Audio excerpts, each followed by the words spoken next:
બેકડ્રાફ્ટ એટલે શું? બેકડ્રાફ્ટ એક જોખમી ઘટના છે જે આગ સાથે સંકળાયેલી છે. તે ત્યારે થાય છે જ્યારે કોઈ બંધ જગ્યામાં જ્યાં આગ લાગી હોય અને ઓક્સિજન ઓછો થઈ ગયો હોય ત્યાં અચાનક બહારથી તાજી હવા, ઓક્સિજન દાખલ થાય. આ પ્રક્રિયાને નીચે મુજબ સમજી શકાય છે.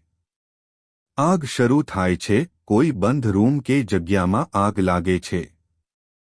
ઓક્સિજન ઘટે છે, આગને બળવા માટે ઓક્સિજનની જરૂર હોય છે. જ્યારે બંધ જગ્યામાં આગ લાગે છે ત્યારે બધો ઓક્સિજન વપરાઈ જાય છે અને આગ ધીમી પડી જાય છે અથવા માત્ર ધુમાડો જ ઉત્પન્ન થાય છે. આ ધુમાડામાં ગરમ, અર્ધબળેલા વાયુઓ અને કાર્બન મોનોક્સાઇડ જેવા દહનશીલ કણો હોય છે. તાજી હવા દાખલ થાય છે. જ્યારે કોઈ દરવાજો કે બારી ખુલે છે ત્યારે બહારથી તાજી હવા અંદર પ્રવેશે છે. આ હવા સાથે મોટી માત્રામાં ઓક્સિજન પણ અંદર જાય છે.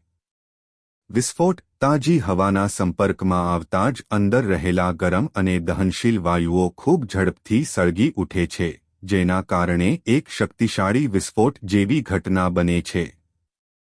આ વિસ્ફોટ થતાં ગરમી, આગ અને ધુમાડો ખૂબ ઝડપથી બહાર આવે છે, જે અત્યંત જોખમી હોય છે. બેકડ્રાફ્ટના સંકેતો.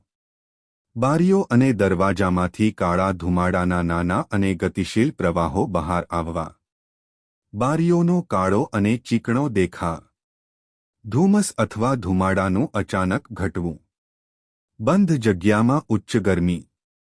આ કારણોસર ફાયર ફાઇટર્સ, આગ બુઝાવનાર, કોઈપણ બંધ જગ્યામાં પ્રવેશતા પહેલા ખૂબ કાળજી રાખે છે જ્યાં આગ લાગી હોય. તેઓ બેકડ્રાફ્ટના જોખમને ઓછો કરવા માટે ખાસ ટેકનિકનો ઉપયોગ કરે છે.